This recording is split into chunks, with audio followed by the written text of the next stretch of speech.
abduhu wa rasuluh amma ba'd. Ma'asyiral muslimin, para jamaah salat maghrib rahimani wa rahimakumullah. Alhamdulillah, pada kesempatan yang berbahagia ini Allah Subhanahu wa ta'ala masih memberikan kesehatan kepada kita semuanya, di mana pada hari yang mulia ini dan di tempat yang penuh berkah ini kita masih bisa menjalankan di antara kewajiban kita, yaitu kewajiban untuk senantiasa menuntut ilmu. Dan insya Allah pada kesempatan yang berbahagia ini kita akan membahas, mengkaji sedikit dari kitab Minhajul Muslim karya dari Asy-Syaikh Abu Bakar Jambil Al-Jazairi rahimahullahu ta'ala rahmatan wasi'ah. Dan kita masih pada fasal yang ke-6, Al-Faslu As-Sadis, fasal yang ke-6, yaitu fil adabi ma'al khalqi, adab terhadap sesama makhluk. Dan kita masih sampai pada poin, yaitu adab terhadap sesama muslim. Dan kita langsung pada kitabnya. Qala al-muallifu rahimahullahu ta'ala rahmatan wasi'ah. Jadi sang muallif atau sang penyusun kitab ini pada nomor yang ke-18, yaitu adab terhadap sesama muslim, beliau rahimahullahu ta'ala rahmatan wasi'ah mengatakan, di antara hak atau adab terhadap sesama muslim adalah an yuwakkirahu in kana kabiron, menghormatinya, memuliakannya jika dia orang yang sudah sepuh atau orang yang sudah tua dari umur kita. Wa yarhamahu, dan juga kita menyayanginya atau mengasihinya idza kana shaghiran, jika dia masih kecil. Liqaulil Mustafa alaihi salatu wassalam, sebagaimana sabda Nabi sallallahu alaihi wasallam, laisa minna, bukan termasuk dari golonganku, man lam yuwakkir kabirona, orang yang tidak memuliakan, tidak menghormati orang yang lebih tua. Wa yarham saghirona, dan tidak menyayangi yang lebih kecil. Jadi pada nomor yang ke-18 ini, adab sesama muslim adalah kita itu menghormatinya, memuliakannya jika dia sudah tua atau umurnya di atas kita. Dan juga kita menyayanginya jika umurnya itu di bawah kita.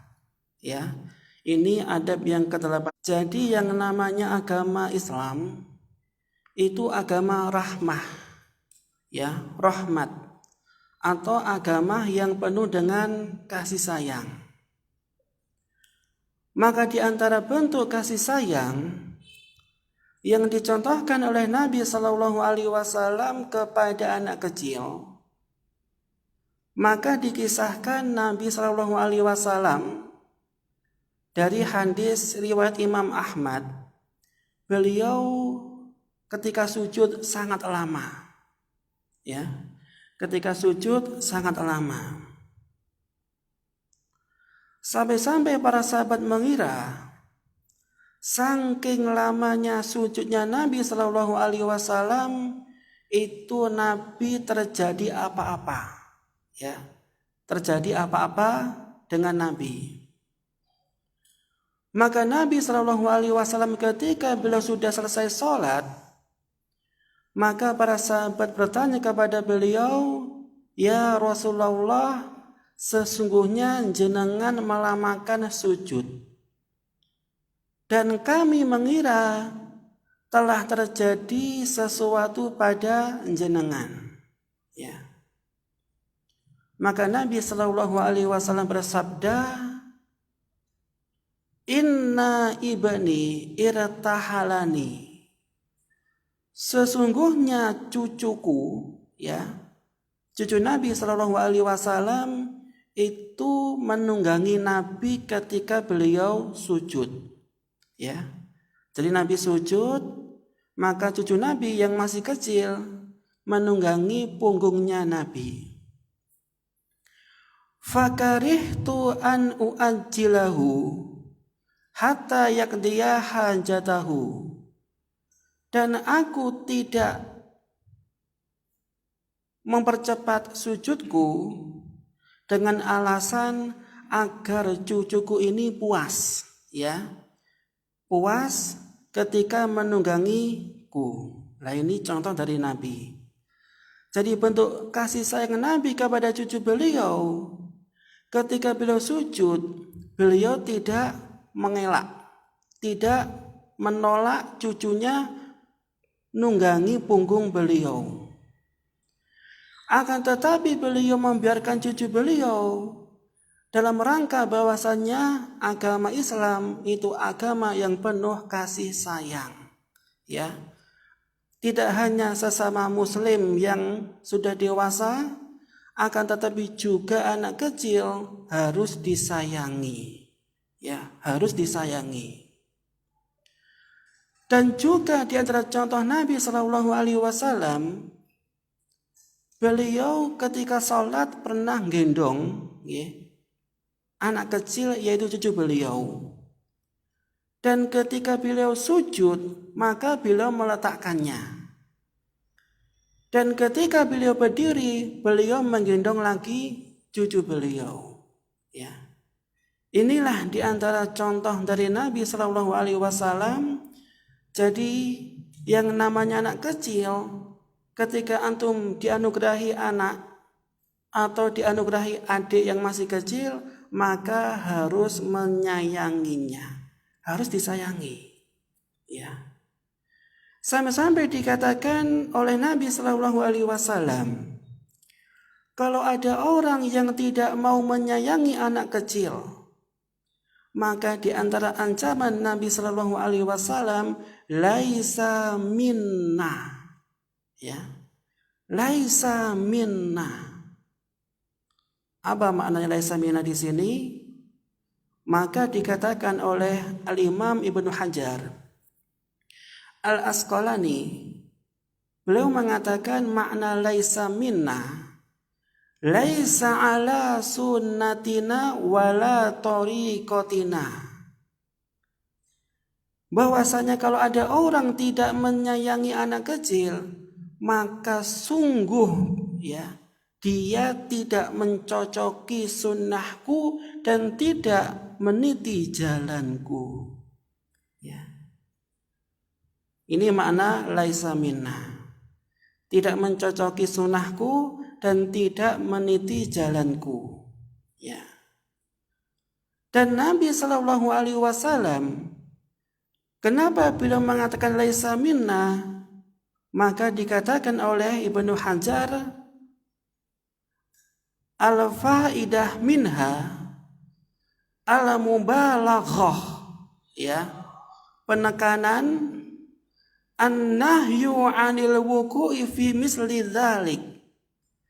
Jadi penekanan bahwasanya hal tersebut memang dilarang di dalam agama Islam, ya. Dilarang di dalam agama Islam. Maka beliau mengancam dengan sebutan laisa minna, bukan termasuk dari golonganku atau umatku. Kemudian yang kedua, termasuk di antara adab terhadap muslim adalah an yuwaqqirahu in kana kabiron. Kita memuliakan atau menghormati khusus, ya. Jadi ada beberapa perkara, dan perkara ini harus diberikan kepada orang yang lebih sepuh, lebih tua daripada umur kita. Seperti apa contohnya? Contohnya seperti dalam bidang pembicaraan atau dalam masalah pembicaraan, maka yang lebih berhak untuk memulai pembicaraan itu adalah yang lebih sepuh, ya, yang lebih tua umurnya, itu lebih layak memulai pembicaraan. Dan orang yang umurnya masih kecil, ya, maka tidak diperbolehkan mendahului orang tua, alias nggak punya unggah-ungguh, itu nggak boleh, ya. Maka dikisahkan ada seorang sahabat, ya, dari riwayat Imam Bukhari, ada 3 sahabat, namanya Abdurrahman bin Sahal, yang kedua Muhayyisah, yang ketiga Huwasiroh, ya. Jadi ada 3 sahabat. Ketika ini, ya ikhwah, itu pernah datang kepada Nabi Shallallahu Alaihi Wasallam, ya, untuk membicarakan suatu perkara, ya. 3 sahabat ini, dan sahabat yang paling kecil umurnya itu bernama Abdurrahman bin Sahal radhiyallahu anhu, itu umurnya paling kecil. Maka ketika Abdurrahman bin Sahal mulai berbicara kepada Nabi Shallallahu Alaihi Wasallam, langsung sama Nabi mengatakan kabir, kabir, alias yang memulai pembicaraan harus yang lebih sepuh umurnya atau lebih tua. Jadi orang yang masih kecil umurnya itu nggak boleh nyelonong, ya, itu adab terhadap orang tua. Jadi yang memulai pembicaraan itu adalah orang tua. Dan juga dalam masalah pemberian atau atok, kalau antum, ya ikhwah, memberikan suatu hadiah atau memberikan makanan ataupun pakaian, maka yang paling layak, paling utama antum berikan itu adalah diberikan kepada orang tua. Itu paling layak, paling utama, ya. Maka sampai disebutkan oleh Yahya bin Sa'id Al-Madani dalam kitab Al-Fawaid An-Mansurah, kalau ada orang yang menghina orang tuanya atau melecehkan orang yang umurnya lebih sepuh, niscaya suatu saat pasti Allah akan menghinakan orang tersebut. Ya, pasti dihinakan. Kenapa? Saking dosanya itu besar kalau ada orang nggak punya adab terhadap orang tuanya. Ya, nanti akan Allah hinakan suatu saat. Ya, maka yang ke-18 ini di antara adabnya adalah harus memuliakan atau menghormati orang tua. Kemudian sabda Nabi Shallallahu Alaihi Wasallam, min ijlalillahi, di antara bentuk pengagungan kepada Allah, ikramu dzi syaibah al-muslim, yaitu memuliakan orang yang rambutnya sudah beruban. Ya, memuliakan orang yang rambutnya sudah beruban. Ya. Kenapa ya ikhwah di sini kok dikhususkan orang yang beruban? Contohnya seperti kalau ada rambutnya itu putih. Putih secara alami ya, bukan putih karena disemir. Kalau ada orang yang sudah rambutnya putih, lebih banyak putihnya daripada hitamnya, maka itu menandakan bahwasanya orang tersebut ya ikhwah sudah lanjut usianya atau sudah tua. Maka di antara tanda orang sudah lanjut umurnya, itu rambutnya adalah beruban. Dan uban ya ikhwah perlu kita ketahui itu bukan merupakan aib, bukan merupakan aib. Ya. Bukan merupakan aib. Akan tetapi kalau ada orang beruban, ini merupakan kemuliaan yang Allah berikan kepada orang tersebut. Kemuliaan ya ikhwah. Kenapa? Dikarenakan tidak semua orang itu bisa rambutnya ubanan. Nggak bisa. Nggak semua orang. Jangankan kok dia beruban, ketika umurnya masih kecil, masih muda, qadarullah Allah cabut nyawanya. Dicabut nyawanya. Maka ketika ada orang yang rambutnya sudah beruban, maka tidak perlu antum ngeluh, dikarenakan uban ini merupakan bentuk kemuliaan yang Allah berikan. Bentuk kemuliaan. Apa itu kemuliaannya? Sebagaimana disabdakan Nabi Shallallahu Alaihi Wasallam dalam hadis riwayat Imam Nasai, man syaba syaibatan fil islami kanat lahu nuran yaumal qiyamah. Jadi bentuk keutamaannya, kemuliaannya dalam Islam, man syaba syaibatan fil islami, barang siapa yang rambutnya ditumbuhi uban dalam agama Islam, kanat lahu nuran yaumal qiyamah, niscaya rambut yang beruban itu ya ikhwah nanti pada hari kiamat akan bercahaya. Nuron yaumal qiyamah, akan bercahaya. Maka ketika ada orang ketika rambutnya beruban, itu kalau bisa jangan dicabut, jangan. Itu ada larangan dari Nabi Shallallahu Alaihi Wasallam mencabut uban, jangan antum cabut. Kenapa? Dikarenakan kalau antum menyabut ubannya antum, sama saja antum menghilangkan cahaya nanti di hari kiamat. Dan lebih-lebih kalau ada orang nyemir dengan semir warna hitam, jangan sampai. Nah, maka dia dapat dua dosa.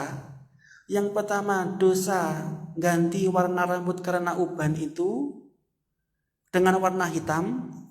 Yang kedua ya ikhwah, dikarenakan dia tidak ridho dengan ketentuan Allah Azza wa Jalla. Ya. Makanya mungkin kalau ada mas-masnya yang masih muda, yang umurnya mungkin 30 atau mungkin 35 atau mungkin 20, dan qadarullah ke Allah berikan uban, maka jangan malu. Dan gak boleh antum semir menggunakan semir hitam, jangan. Akan tetapi antum biarkan dan antum rawat sebagai bentuk bahwasanya antum ridho terhadap takdir yang Allah tentukan. Ya. Maka Al-Imam Munawi dalam kitab Fathul Qadir menjelaskan bahwasanya nanti pada hari kiamat itu rambutnya orang beruban itu akan bercahaya, dan cahayanya ini akan membimbing dia ke jalan yang benar, akan dibimbing dengan cahaya yang ada di ubannya. Ini sebagaimana pendapatnya Al-Imam Munawi, ya. Makanya kalau ada orang beruban, kalau bisa dibiarkan dan tidak dicabut, ya. Wa qaulihi sallallahu alaihi wasallam, kabbir ay ibda bil kabir. Maknanya adalah kita diperintahkan untuk mendahulukan orang yang lebih tua atau lebih sepuh dari umur kita. Wa urifa anhu sallallahu alaihi wasallam annahu kana yu'ta bis-sabi liyad'u lahu bil barakah wa yusammiyahu. Jadi ada sebuah riwayat Nabi pernah didatangkan seorang bayi masih kecil. Untuk apa ya ikhwah? Agar didoakan keberkahan dari Nabi. Maka bayi ini didatangkan, dibawa oleh Nabi. Fayada'uhu fi hijrihi, dan Nabi Shallallahu Alaihi Wasallam meletakkannya di pangkuannya, di pangkuan. Jadi Nabi dipangku, bayinya itu dipangku oleh Nabi. Farubbama balas sabiyyu fi hijrihi, dan boleh jadi bayinya itu ngompol ketika dipangku oleh Nabi alaihi salatu wassalam. Itu ya. Jadi saking Nabi cinta kepada anak kecil, Nabi pernah mangku anak kecil dan beliau boleh jadi diompoli, ya. Makanya kalau antum sebagai orang tua, kalau bisa jangan anti sama anak kecil, jangan. Harus antum sayangi, harus antum kasihi, sebagaimana pendapatnya Ibnu Imam Batol, ya, bahwasanya kalau ada orang yang dia itu suka anak kecil, dielus, kemudian dicium, kemudian ditimang, itu merupakan bentuk kasih sayang kepada anak kecil. Atau maknanya yarham songgirona, orang yang masuk kategori menyayangi, mengasihi anak kecil kita. Dan pasti ya ikhwah akan mendapatkan ganjaran dari Allah Subhanahu wa taala. Ya. Ini adab yang ke-18, yaitu memuliakan orang tua dan menyayangi anak kecil. Kemudian yang ke-19, an yunasifahu min nafsihi wa yu'amilahu bima yuhibbu an yu'amal bihi. Yang ke-19 adalah terhadap sesama muslim harus bermuamalah dengan muamalah yang bagus, ya. Liqaulihi sallallahu alaihi wasallam, sebagaimana sabda Nabi sallallahu alaihi wasallam, la yastakmilul 'abdu al-iman hatta yakuna fihi thalathu khisalin. Jadi iman seorang hamba itu tidak sempurna sampai dia memiliki 3 sifat, thalathu khisalin. Yang pertama adalah al-infaqu minal iqtar. Dia menginfakkan hartanya dalam rangka menghilangkan kekikiran, ya. Jadi kikir itu termasuk penyakit, ya. Jadi kalau antum ingin menghilang penyakit kikirnya, harus antum menginfakkan hartanya di jalan Allah, ya. Maka sampai-sampai disebutkan oleh Allah Subhanahu wa taala sanjungan kepada orang yang tidak kikir. Wa may yuqa syuhha nafsihi faulaika humul muflihun. Ya. Jadi ada sanjungan dari Allah Subhanahu wa taala. Barang siapa yang menjaga dirinya dari sifat kikir, medit alias bakhil, faulaika humul muflihun, maka itulah orang-orang yang beruntung. Atau bahasa Jawanya itu orangnya bejo, muflihun. Sehingga sebaliknya kalau ada orang kikir, nggak mau menginfakkan hartanya di jalan Allah, maka kebalikannya faulaika humul khasirun, maka sesungguhnya termasuk orang yang khasir, orang yang rugi, orang yang celaka. Ya. Jadi kalau antum punya uang banyak, itu kalau bisa antum sedekahkan, antum infakkan. Karena apa? Sebagian harta yang antum miliki itu ada haknya orang fakir miskin. Harus antum sedekahkan. Dan itu bisa membuat hartanya antum menjadi berkah. Dengan cara sedekah, dengan cara infak.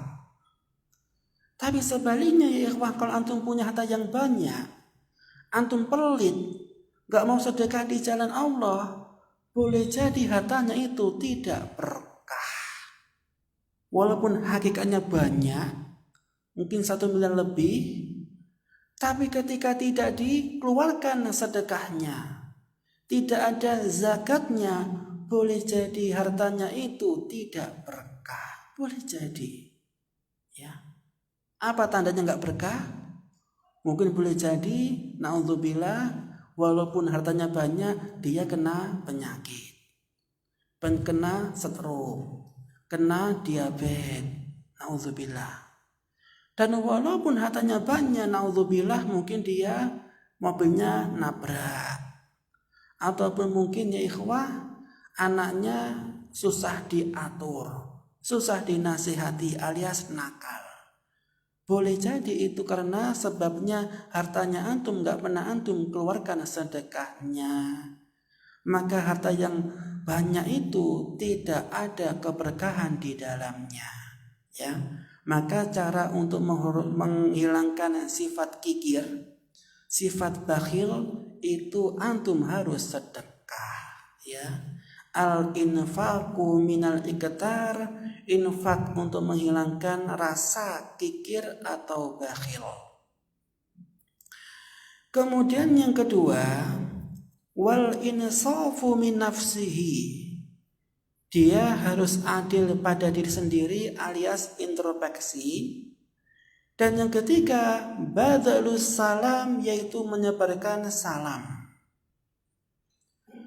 Wa qaulihi sallallahu alaihi wasallam, man sarrahu an zuzahzaha 'anil nar, barang siapa yang ingin dikeluarkan dari api neraka, wa yadkhulal jannata, dan masuk ke dalam surga, falatatihi maniyatuhu wa huwa yashhadu an la ilaha illallah wa anna muhammadan abduhu wa rasuluh.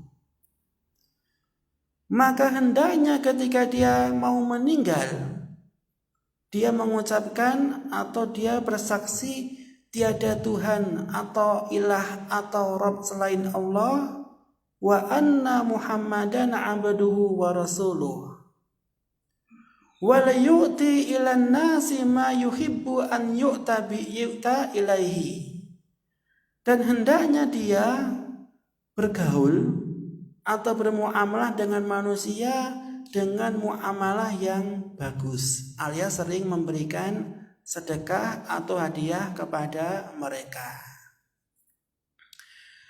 Kemudian adab yang ke-20, an ya'fuwa an zallatihi wa yastura an auratihi. Jadi adab yang ke-20 adalah kita harus memaafkan kesalahan teman kita dan juga menutup auratnya, alias menutup aib-aibnya. Ini yang kadang-kadang kita itu susah ya ikhwah. Ya, biasanya ketika kita dizalimi, itu hati kita itu rasanya panas dan biasanya mesti ingin balas. Mesti ingin balas. Itu tabiatnya manusia. Ketika dia disakiti, mesti hatinya dia itu akan berkecamuk, ingin meluapkan kebenciannya dan kemarahannya kepada orang yang menyakiti. Itu tabiatnya. Akan tetapi ya ikhwah, di antara adab seorang muslim, ketika ada teman antum yang salah, maka kewajiban antum itu harus memaafkan. Kewajibannya. Walaupun dalam hati itu sangat berat ya ikhwah, sangat berat. Rasanya itu apa? Seperti panas dada itu. Seperti hati itu terbakar. Akan tetapi di antara bentuk contoh Nabi SAW yang beliau anjurkan kepada umatnya harus saling memaafkan. Memaafkan. Ya.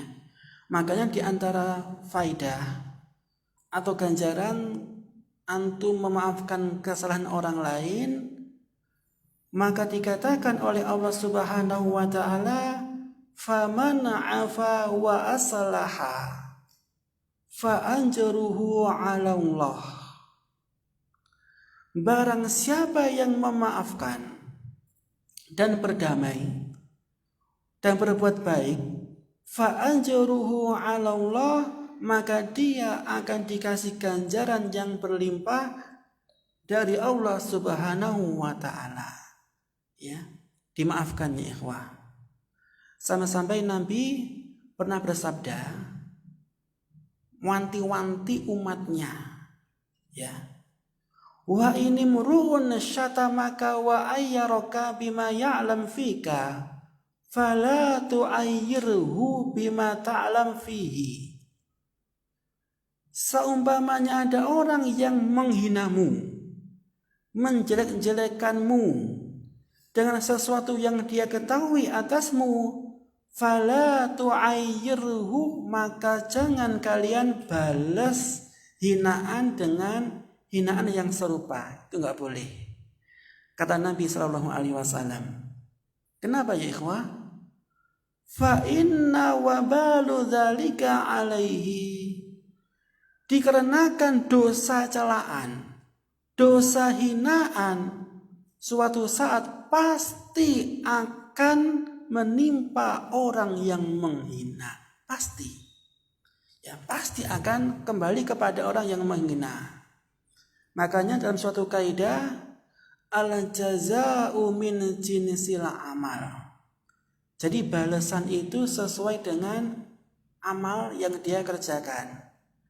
Kalau dia beramal yang baik, niscaya akan menuai yang baik. Dan sebaliknya kalau dia beramal sesuatu yang jelek, pasti dia akan memanen kejelekan. Maka kita sebagai seorang muslim yang tahu ilmu, yang waras, itu adalah yang ngalah. Jangan malah api dibalas dengan api, akan makin besar kobarannya. Tapi kalau bisa api dibalas dengan air, dengan rasa dingin, insya Allah orang yang mencaci kita, orang yang menghina kita, ketika kita sabar dan kita memaafkan, boleh jadi Allah akan memberikan hidayah kepadanya. Boleh jadi. Bukan justru kita balas kejelekannya, jangan. Kalau kita menjelek-jelekan dia, sama saja kita seperti dia, senang mencaci maki dan senang menjelekkan orang lain. Ya, naudzubillah. Maka sikap yang paling bagus diam dan memaafkan. Ya. Dan kalau bisa ya ikhwah, tidak hanya dimaafkan. Tidak hanya dimaafkan. Tapi yang paling utama, selain antum maafkan walaupun hatinya rasanya gak enak ya. Coba antum disakiti, mesti hatinya itu ngurutu. Atau hatinya panas. Itu merupakan apa ikhwan? Cobaan. Maka dikatakan Nabi SAW, as-sabru diyaun. Jadi kesabaran itu adalah sinar. Kenapa? Dikarenakan ngempet sabar itu angel, susah ngempet itu. Maka kalau yang paling utama ya ikhwah, tidak hanya antum sabar, tapi antum balas dengan kebaikan. Ya, nggak hanya sabar, tapi antum balas dengan kebaikan. Ini sebagaimana firman Allah Subhanahu wa taala dalam surat Fussilat ayat 34 sampai 35. Ya. Fussilat 34 sampai 35. Wala tastawil hasanatu walas sayyi'ah. Jadi kebaikan itu enggak sama dengan keburukan. Idfa billati hiya ahsan. Maka kalau kamu dizalimi, disakiti, idfa, balaslah. Tapi balasnya bukan keburukan ya. Idfa billati hiya ahsan. Tapi kamu balas dengan kebaikan. Dengan kebaikan. Contohnya seperti kalau dia menghina antum kasih hadiah, kasih air atau kasih gorengan, kasih. Insya Allah dia itu akan apa? Kalau Jawanya itu kelejingan. Sudah capek-capek menghina, ternyata dibalas dengan pemberian air, Masya Allah. Tapi dengan cara yang bagus ya, antum berikan, bukan antum melemparkan atau antum percikan, jangan, tapi dikasih yang bagus. Atau antum beri makanan, itu juga bagus. Apa tujuannya ya ikhwah? Maka dikatakan oleh Allah Subhanahu wa taala, fa idzal ladzi bainaka wa bainahu adawatun ka'annahu waliyyun hamim. Jikalau keduanya punya permasalahan dan antum berbuat baik kepadanya walaupun antum dihina, niscaya permusuhan ini akan hilang dan boleh jadi akan menjadi teman akrabnya antum. Boleh jadi.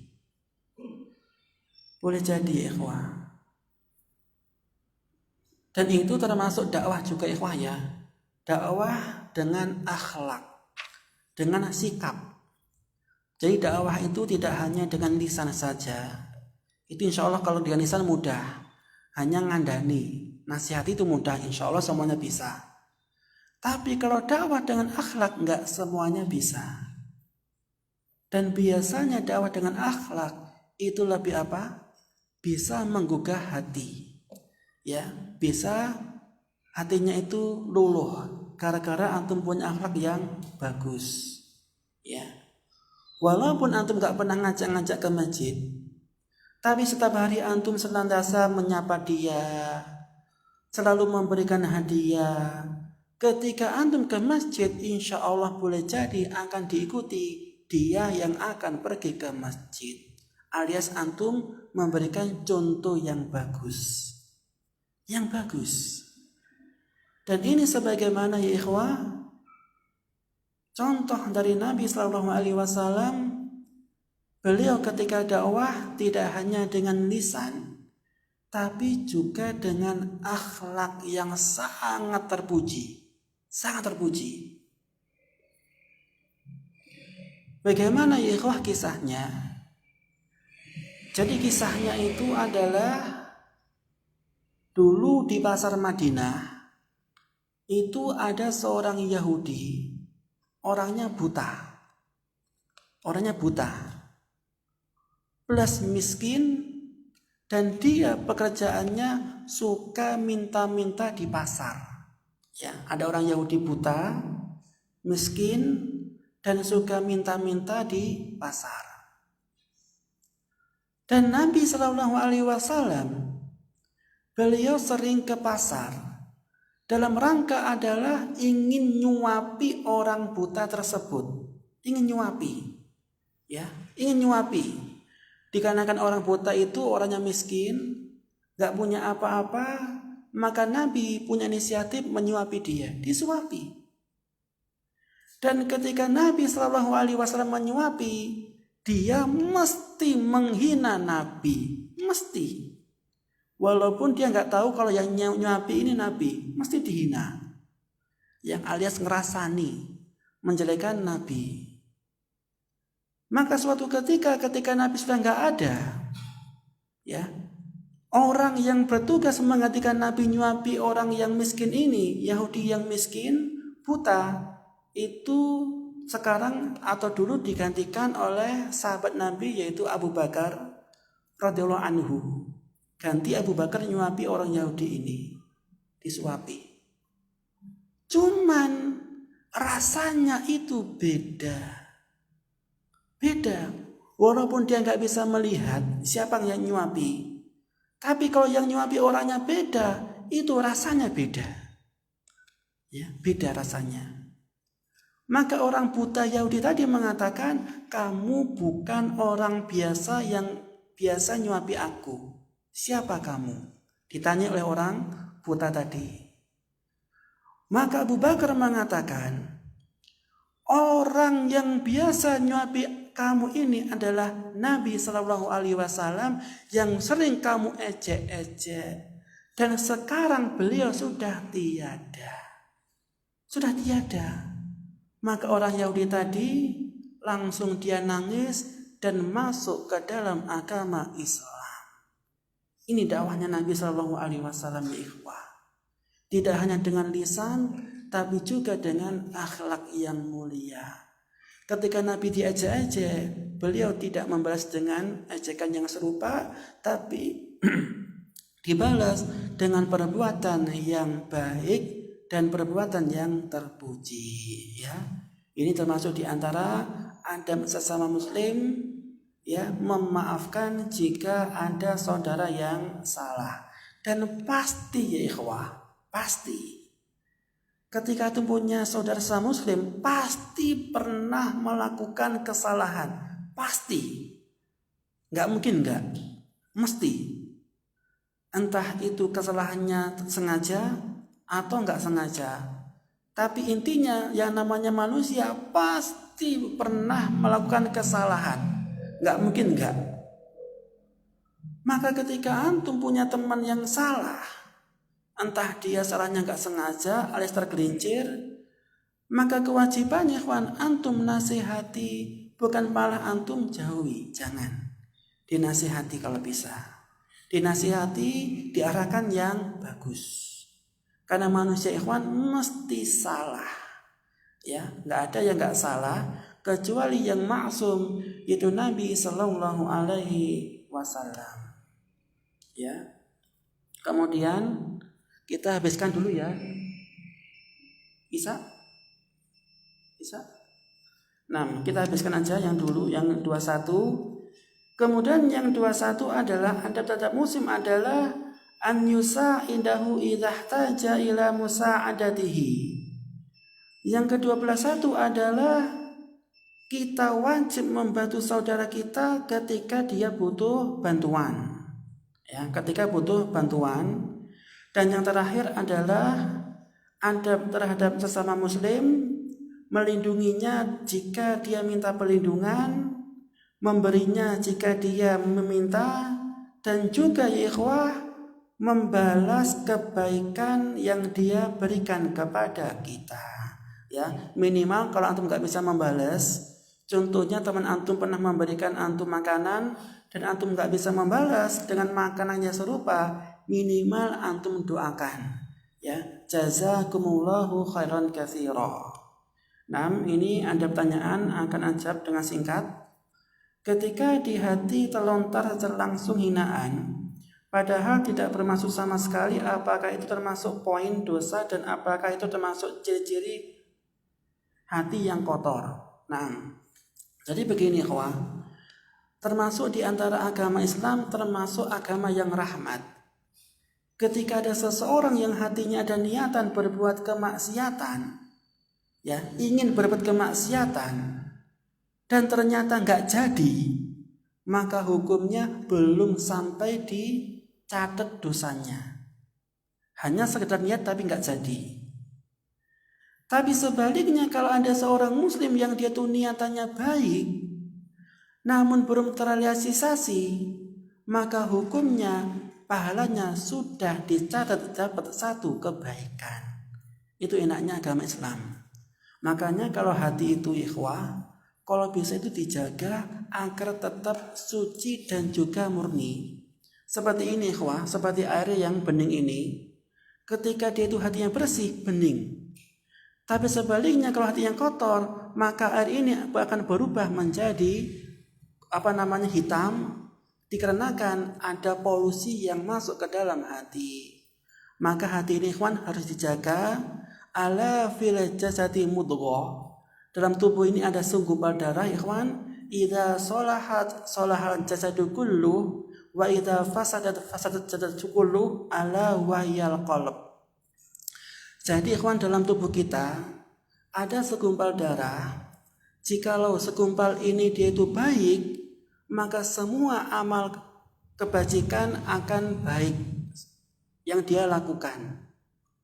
Tapi sebaliknya kalau dia itu jelek, maka semua perbuatannya akan jelek, maka itu adalah hati. Jadi hati ini yang menjadi penentu atau penggerak atau motor seseorang berbuat kemaksiatan apakah berbuat ketaatan. Maka kalau bisa harus dijaga benar-benar hatinya agar suci dan senantiasa mendorong berbuat ketaatan kepada Allah Azza wa Jalla. Ya, sekian kajian kita hari ini. Mudah-mudahan apa yang kita kasih hari ini memberikan keberkahan kepada kita semua, dan kita tutup dengan doa majelis. Wassalamualaikum warahmatullahi wabarakatuh.